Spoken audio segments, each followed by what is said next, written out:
क्यों नहीं बा कहाँ लिए था कुकुर क्या लिए कुकुर मुझे आज शिकार खाने मन लगता है तो वही काट बर्थडे हो जाए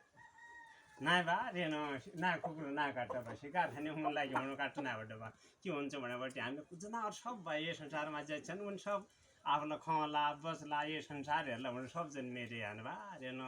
ना काट्छ बा तब हाम्रो धर्मले भन्छ बा अहिंसा परमो धर्म हिंसा गरेबाट पाप भन्छ हिंसा गर्दै नबाट मारकाट गर्दै नबाट भन्ने हानु बा अब खानालाई त मारकाट म त आफूलाई नखाने बा अर्कालाई खान्दिनेलाई म त बिल्कुल नआउ काट्यो बा बजे बजे त्यो नकाटे यो काटु नि त ए बा रेनो त आज कुरो सिकता नि दुई भाइ मिलेबाट आएर आएर नि दुई भाइ पनि नाइ भने कुकुरा काट्दै नआपट्टु भने बा अपराध लागन्छ बा हिंसा नगर्दु पड्डु बा मारकाट गर्दु नपड्डु बा रेनो तनहरूलाई प्राण हुन्छ बा जसले संसारमा प्राणी छन् सबको प्राण हुन्छ प्राण रखेको प्राणले नै नपड्डु बा पछि उ दियो